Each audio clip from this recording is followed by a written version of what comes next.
नमस्कार, मैं हूँ मनविंदर। एमबीएन नेटवर्क पे आप सभी लोगों का बहुत स्वागत है। लोकसभा के फर्स्ट फेज़ में 21 राज्यों, केंद्र शासित प्रदेशों की 102 सीटों पर वोटिंग हुई है। फर्स्ट फेज़ में 1625 कैंडिडेट रहे और अच्छी बात ये है कि इनमें 134 महिला कैंडिडेट हैं।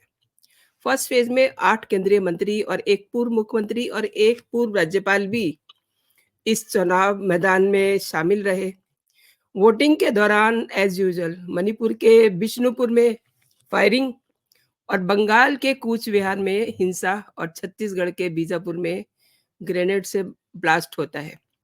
ब्लास्ट में एक असिस्टेंट कमांडेंट और जवान घायल हैं, उनका इलाज चल रहा है। मणिपुर की 2 लोकसभा सीटों, मणिपुर इनर और मणिपुर आउटर, इस पर भी फर्स्ट फेज़ में वोटिंग हुई है और हिंसा को देखते हुए आउटर सीट के कुछ हिस्सों पर अब 26 अप्रैल को मतदान होगा। एंड वन मोर थिंग, 2019 में इन 102 लोकसभा सीटों पर भाजपा ने 40, डीएमके ने 24, कांग्रेस ने 15 सीटें जीती थी। आप अंडरलाइन कीजिए। और दूसरे जो अन्य लोग थे उनको 23 सीटें मिली थी। इस फेस में अधिकांश सीटों पर इन्हीं 3 दलों के बीच में मुकाबला है। इन्हीं पर आज बात करते हैं। मेरे आज के बहुत ही खास मेहमान हैं दिवाकर मिश्रा जी। मैं उनको जोड़ लेती हूँ और फिर आगे हम चर्चा करते हैं। दिवाकर जी, बहुत-बहुत स्वागत है आपका। नमस्कार। नमस्कार मैम, नमस्कार। तो आज आवाज फर्स्ट आ रही फेज है का मेरी? जी, आज फर्स्ट फेज का चुनाव हो चुका है। ओवरऑल परसेंटेज क्या रहा? और साथ में ये भी देखना देखिए है कि मैम, इस सर्वप्रथम परसेंटेज से किसे फ़ायदा मिलता है? जी। जी, सर्वप्रथम आपको बहुत-बहुत धन्यवाद। आपने मुझे अपने प्रतिष्ठित चैनल से जोड़ा और मैं आपके साथ जुड़ के बहुत ही धन्य समझ रहा हूँ अपने को। और देखिए मैम, जो मतदान हुआ है वो ओवरऑल अगर 102 सीटों का पूरा जोड़ा जाए तो वो करीब-करीब 60% मतदान हुआ है। जी। लेकिन अभी ये आंकड़े फाइनल नहीं है। मैं आपको बता दूं कि जो 5 बजे तक के आंकड़े होते हैं उसमें ईसीआई का आंकड़ा जो होता है वो जो लोग लाइन में लग जाते हैं वो चाहे जितना टाइम बीत जाए वो वोट दे सकते हैं। ये ईसीआई का नियम होता है। तो अभी आप अगर इसको भी फाइनल माने तो तब भी ये परसेंटेज ठीक है, हालांकि 2019 की तुलना में कम है। सबसे ज्यादा परसेंट वोट जो है पड़े हैं पश्चिम बंगाल के अंदर, जहां 78% वोट पड़ा है। और यूपी की अगर हम बात करें तो यूपी में 58% अभी तक ये आंकड़ा आया है कि औसतन 8 सीटों पर, जहां आज चुनाव हुए हैं, उन 8 सीटों पर 58% मतदान हुआ है और हर सीट पे अलग अलग है, एवरेज मैं आपको बता रहा हूं। तो ये तो आंकड़ों की बात रही। अब जहां तक फायदे की बात है, देखिए इन 102 सीटों में जैसा अभी आपने बताया भी कि करीब करीब 40, और अगर हम उपचुनाव को भी जोड़ लें, क्योंकि यूपी की जिन 8 सीटों में Bharatiya Janata party fair election 2019 में 3 सीटें पाई थी, लेकिन बाद में एक सीट पर वो उपचुनाव में भी जीत गई रामपुर में, तो उनकी टोटल 4 हो गई।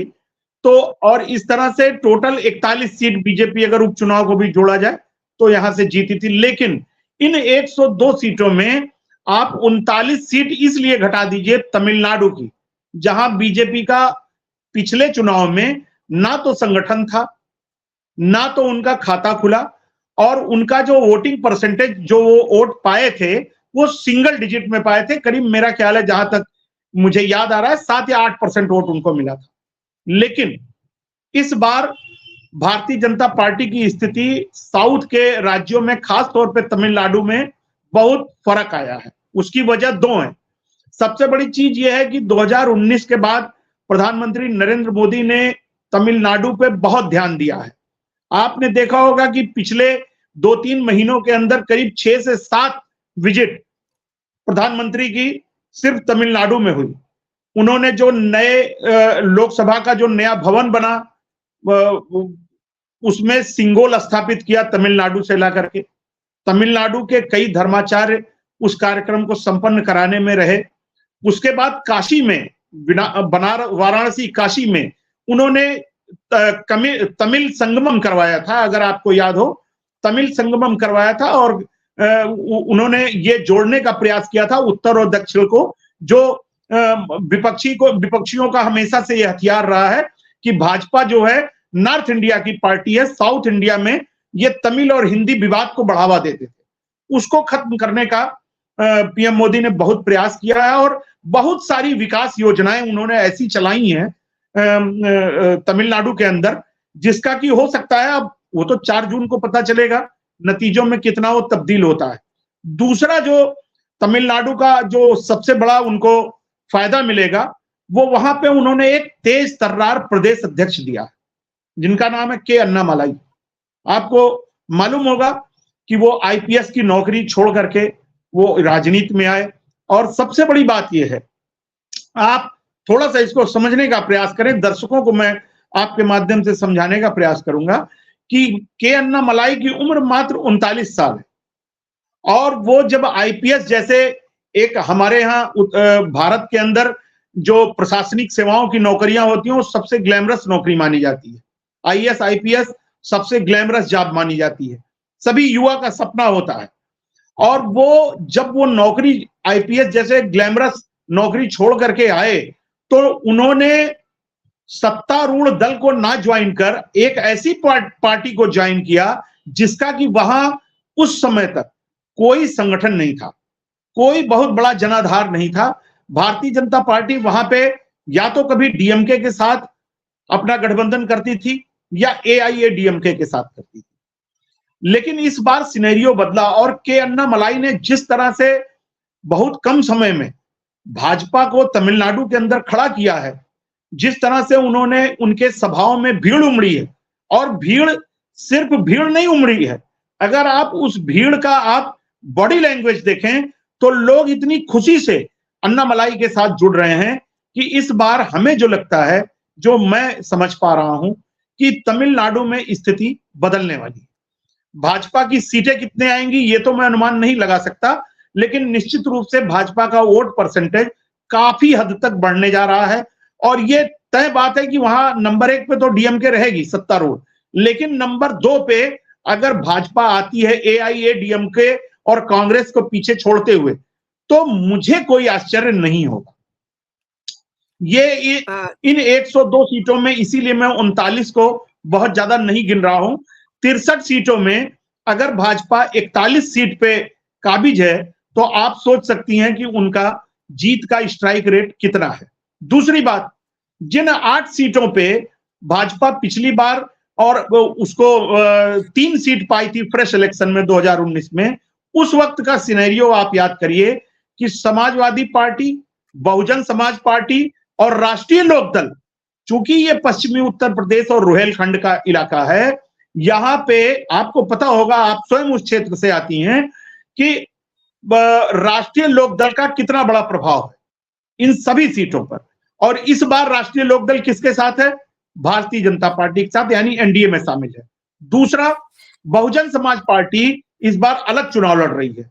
पिछली बार इन 8 सीटों में 3 सीट बहुजन समाज पार्टी ने भी जीती थी और 2 सीट सपा ने जीती थी, यानी सपा और बसपा के अलायंस ने और रालोद तीनों मिलने के बाद 5 सीटें जीती थी। लेकिन इस बार स्थितियां भिन्न है। रालोद भाजपा के साथ है, एनडीए में शामिल है। दूसरी चीज, बसपा अलग लड़ रही है और सपा अलग लड़ रही है। अब यह देखने वाली बात होगी कि इसका कितना लाभ बीजेपी को मिलता है। 4 जून के नतीजों में यह दिख जाएगा। वैसे जिस तरह से जयंत चौधरी ने अपील की है वहां के लोगों से कि ये मेरे प्रतिष्ठा का सवाल है, क्योंकि एक बिजनौर की जो सीट है उस पर रालोद का ही प्रत्याशी लड़ रहा है, चंदन चौहान।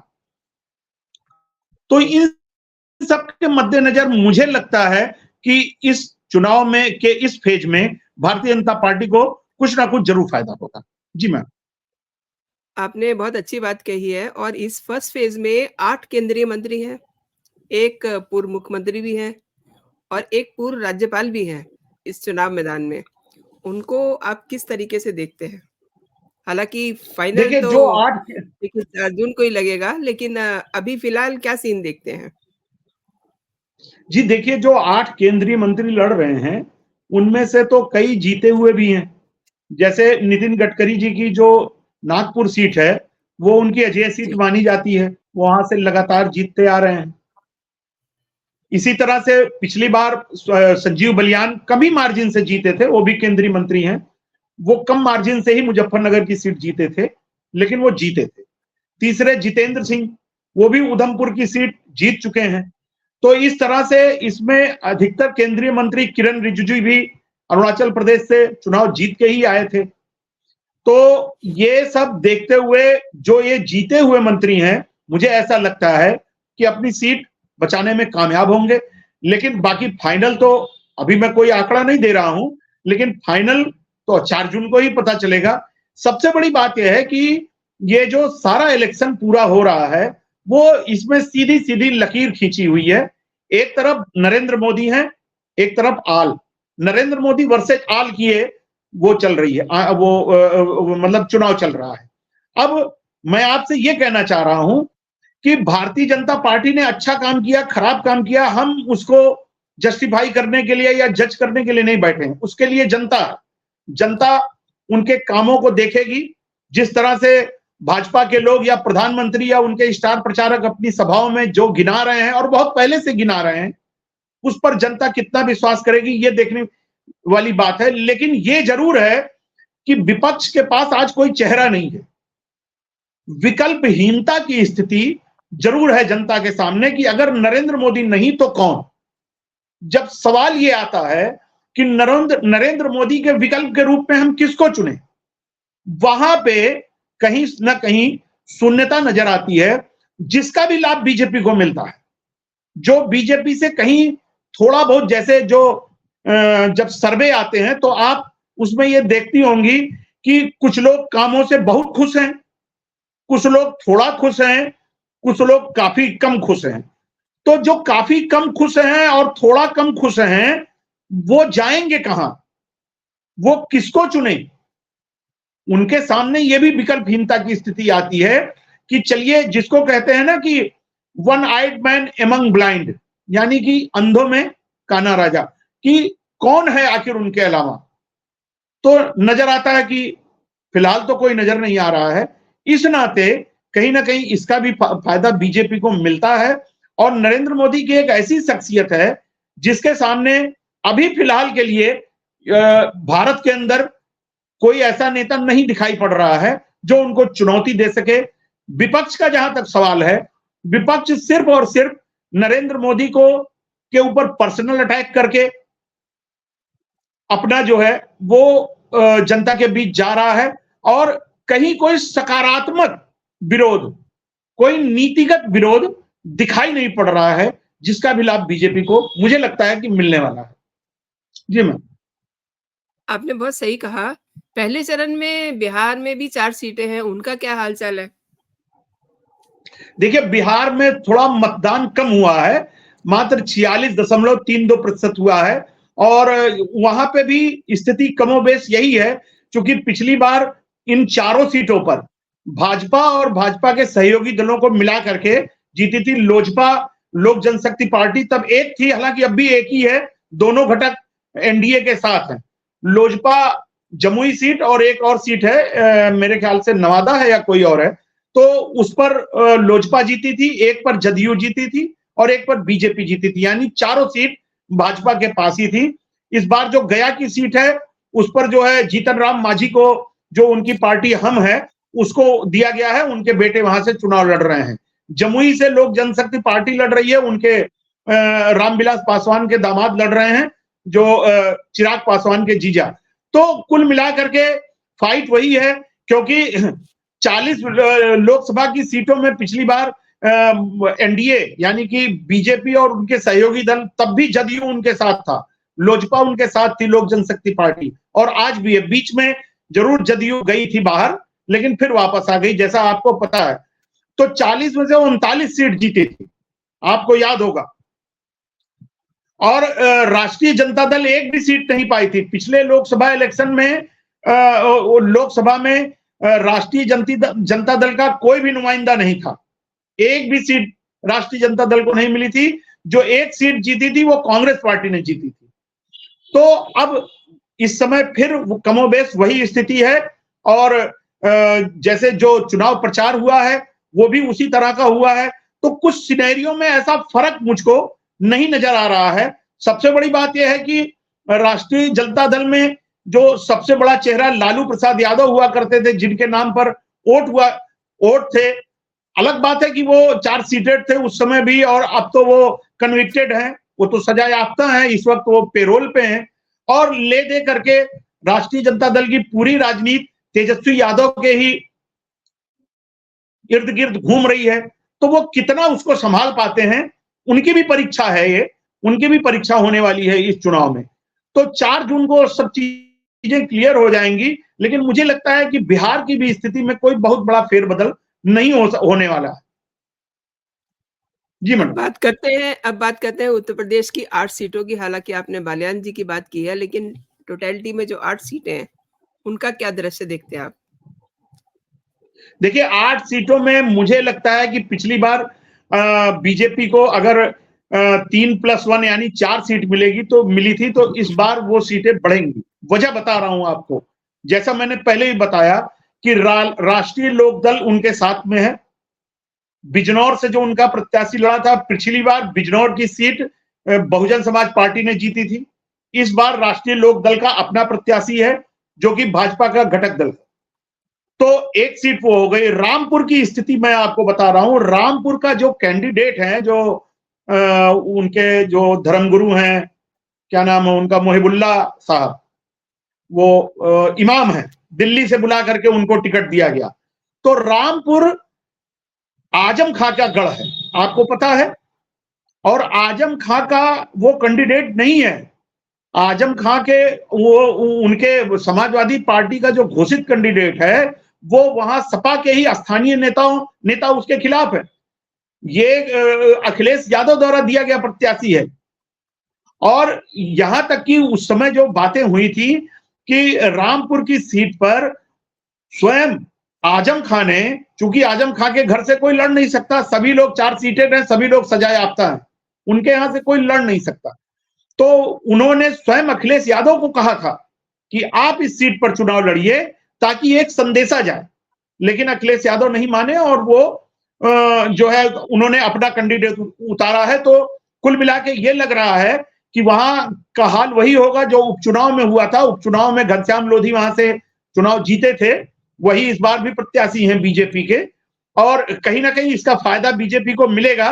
वजह उसकी है कि रामपुर में जो आजम खां का खेमा है, वो जो सुनने में आ रहा है, जो पूरी तरह से विरोध में है।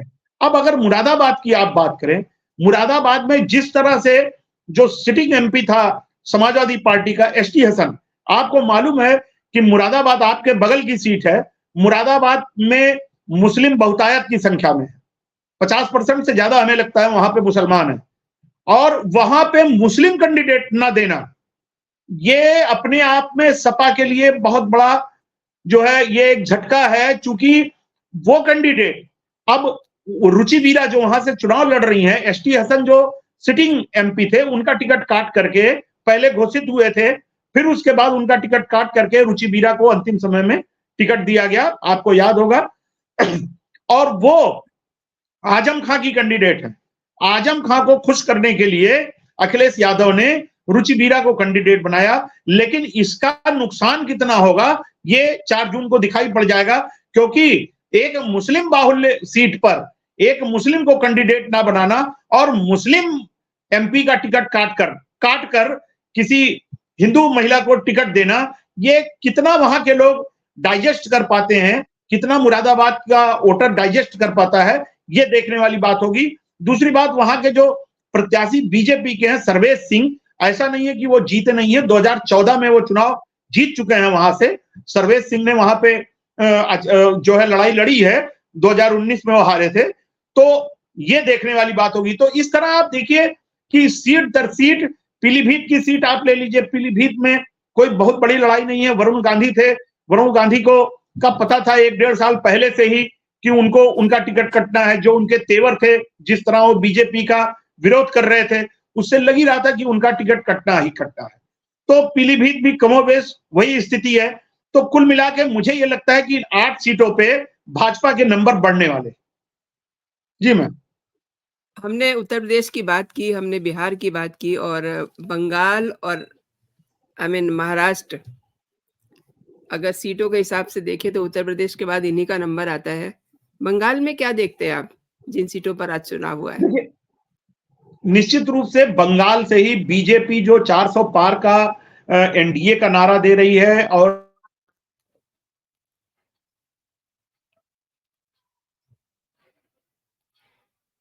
बकेट में बंगाल भी है। 4 राज्य ऐसे हैं जो बीजेपी के लिए, बीजेपी खुद को मान रही है कि हमारे ये स्विंग स्टेट होंगे, उसमें से एक बंगाल है। बंगाल में जिस तरह की मैम घटनाएं हुई, आप देखिए, ताजा तो जी, जी। संदेश खाली है, लेकिन उसके पीछे जी। आप जाइए, जिस तरह से भ्रष्टाचार वहां उजागर हुआ है, जिस तरह से टीएमसी के मंत्रियों के घर से बड़ी संख्या में नोट बरामद हुए हैं, जिस तरह से टीएमसी का कैडर भ्रष्टाचार में लिप्त पाया गया, और सबसे ताजा उदाहरण जो संदेश खाली का गया है, उसको लेकर के मुझे ऐसा लगता है कि जनता में आक्रोश है। चूंकि क्या नाम है, बंगाल की जनता इस बात को देख रही है कि यहाँ पे लगातार हमारा किस तरह से सत्तारूढ़ दल शोषण कर रहा है। दूसरी चीज, 2019 में 18 सीटें बीजेपी ने जीती थी, जो 2014 के 3 सीटों से बहुत बड़ी छलांग थी। आप याद करिए कि 2014 में 3 सीट मात्र बीजेपी जीती थी और 2019 में वो 18 सीट पे पहुंच गई। उस वक्त मतुआ समुदाय बहुत बड़ी संख्या में जो उसने बीजेपी का सपोर्ट किया था, और उसकी वजह यह थी कि उनको सीएए के तहत नागरिकता मिलने का वो हो गया था, उनको उम्मीद बंध गई थी, क्योंकि सीएए का बिल उस वक्त संसद में आ चुका था। लेकिन 2021 के इलेक्शन में चूंकि तब तक बीजेपी उसको नोटिफाई नहीं कर पाई, इसलिए उन्होंने साथ छोड़ा, और जिसका नतीजा विधानसभा के चुनाव में बीजेपी को थोड़ा कम सीटें मिली। फिर भी वो 17 सीट उससे पहले उनको मिली थी 2016 में, और 2021 में वो 80 सीट पे पहुंचे। लेकिन उन्होंने चूंकि 200 पार का नारा दिया था, इसलिए वो सीटें काफी पीछे रह गई।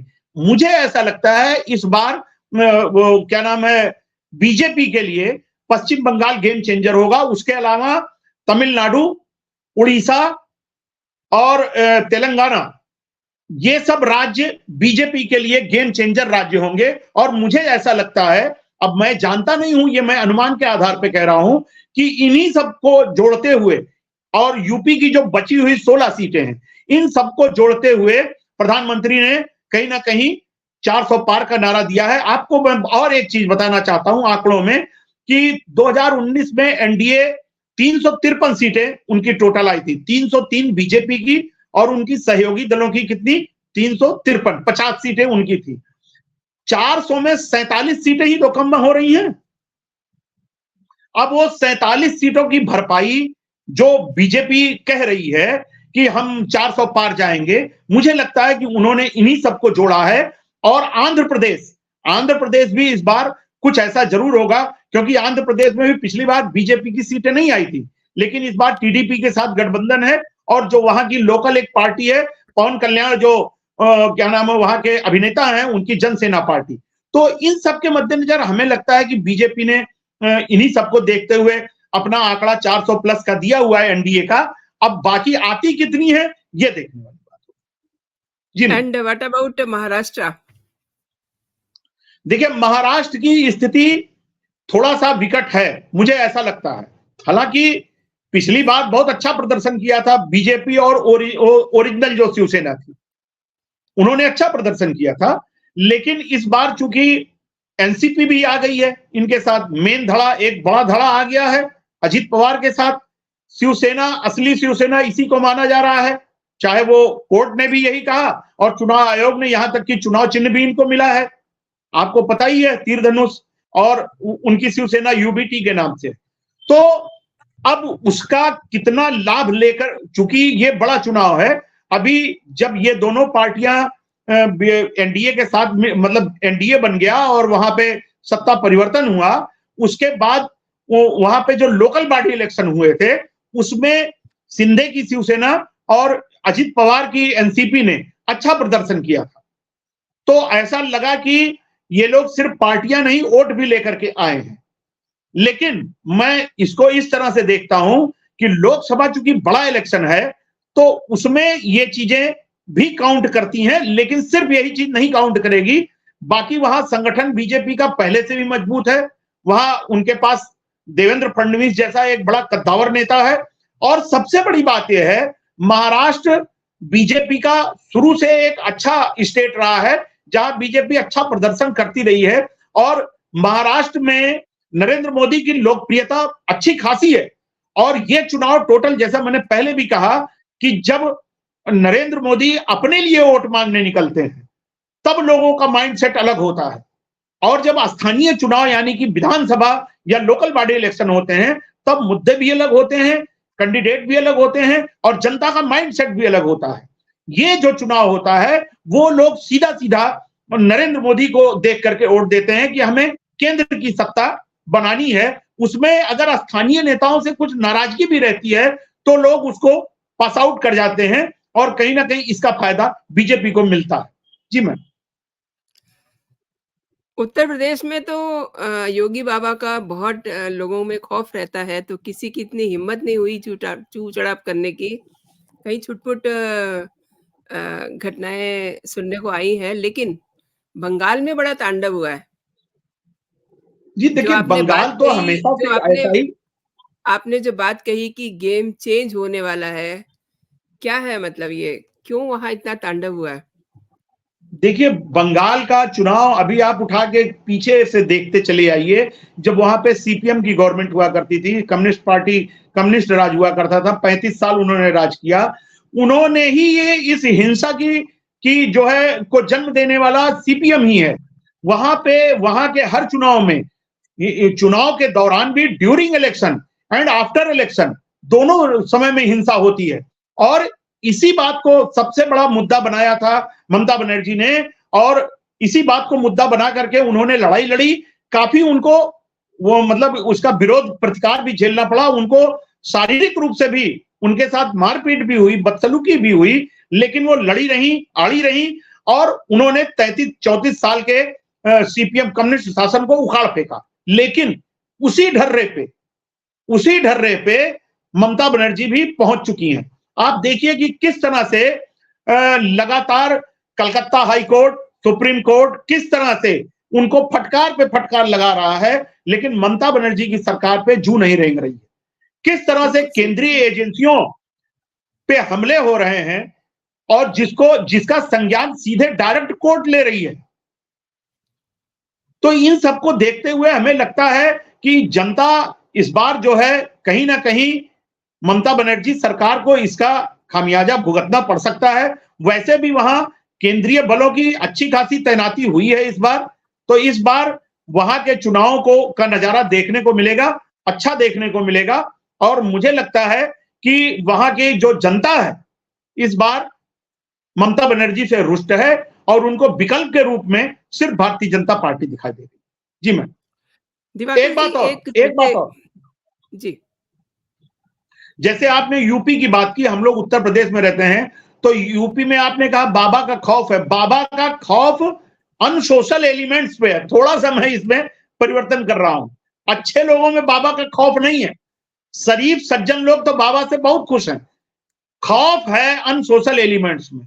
उनकी हिम्मत नहीं है कि कुछ संविधान विरोधी कार्य कर जाएं। आपको याद होगा 2012 से 2017 तक हम लोगों ने किस तरह से समाजवादी पार्टी के सरकार में तांडव देखा है। हर हफ्ते, हर 10 दिन, हर 15 दिन, हर महीने एक ना एक दंगा हुआ करता था उस समय, और किस तरह दंगाइयों का साथ सरकार देती थी खुलेआम।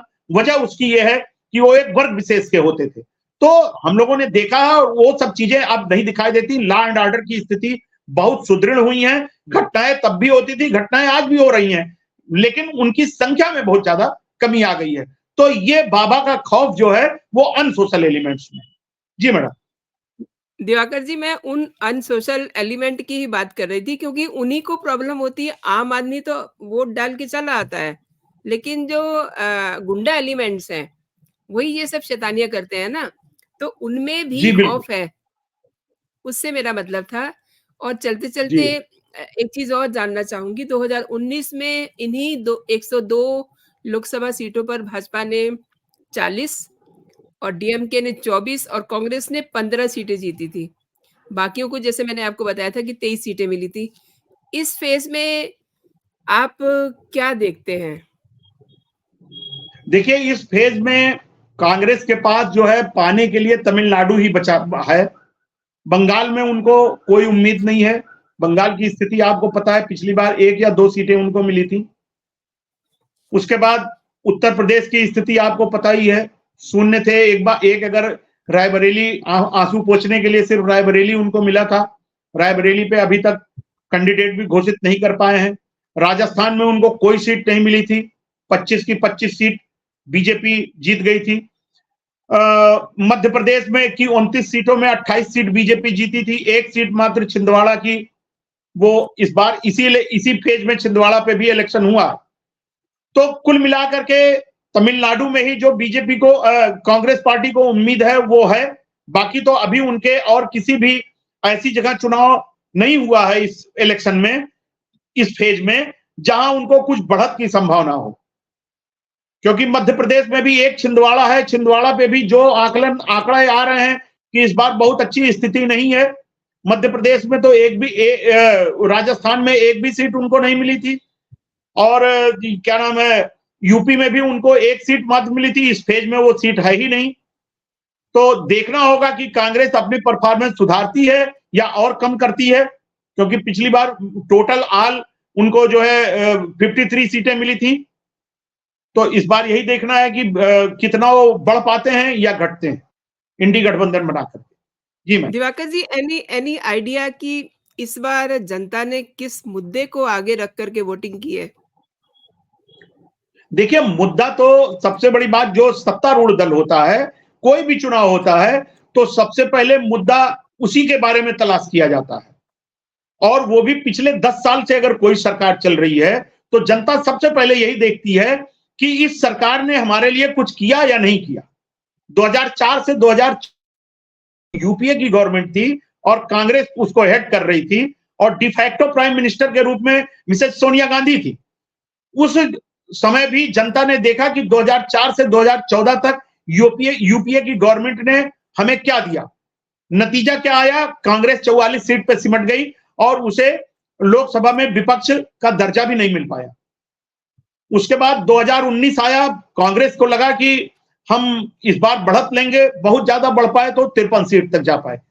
तो जो मुद्दे हैं वो जनता के सामने यही है कि सत्तारूढ़ दल ने हमारे लिए क्या किया और विपक्ष हमारे लिए क्या कर सकता है।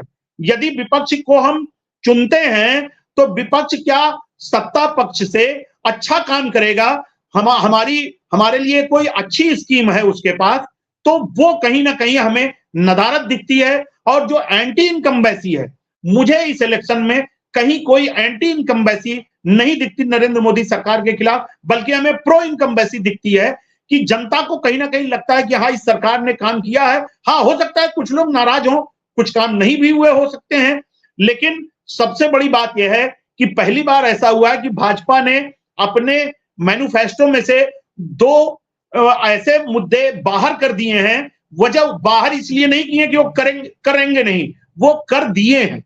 राम मंदिर का मुद्दा और धारा 370, जो भाजपा नहीं, जनसंघ के समय से ही भाजपा के कोर इश्यू थे, लेकिन अब एक कोर इश्यू उन्होंने पूरा कर दिया है, इसलिए उन्होंने उसे निकाल दिया। ये एक बहुत बड़ी बात है।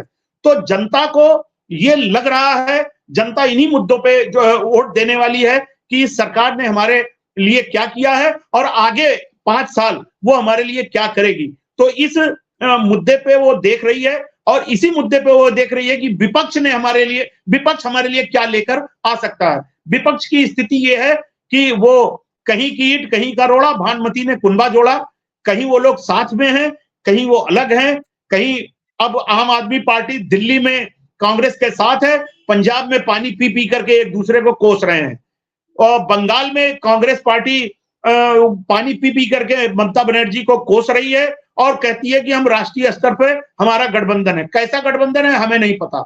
अब वो पश्चिम बंगाल में ही सीपीएम के साथ कांग्रेस पार्टी चुनाव लड़ रही है और केरल में उनके जबरदस्त खिलाफ लड़ रही है। आपको थोड़ा सा और समय लूंगा कि वायनाड में सीपीआई के जो डी राजा हैं उनकी पत्नी चुनाव लड़ रही हैं, एनी राजा।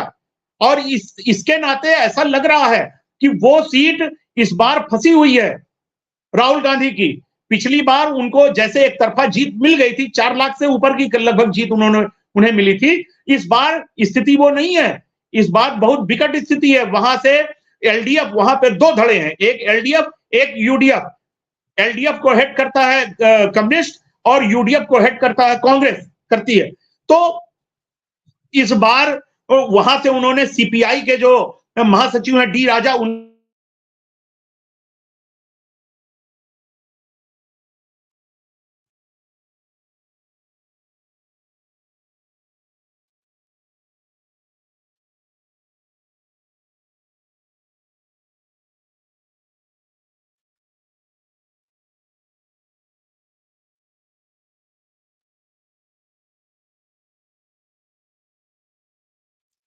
आपकी आवाज़ दिवाकर जी नहीं आ रही है।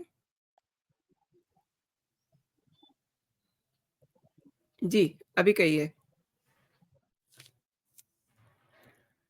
आपकी आवाज़ नहीं आ रही, माइक आपने म्यूट कर दिया है। नहीं अभी किया था पहले। जी, अब जी, आ रही जी। है आवाज मेरी? बिल्कुल फर्स्ट क्लास तो आ रही है। जी, वही मैं कहिए। कह रहा था कि अब इस बार तो वायनाड की भी सीट फंसी हुई है राहुल गांधी की, क्योंकि वहां से कम्युनिस्ट पार्टी की, जैसा मैंने बताया, डी राजा की पत्नी एनी राजा चुनाव लड़ रही हैं। तो कुल मिला के जनता के सामने 10 साल का मोदी शासन है और उनके खिलाफ कौन लड़ सकता है ये भी जनता देख रही है। तो कहीं ना कहीं जनता को शून्य की स्थिति दिखाई दे रही है।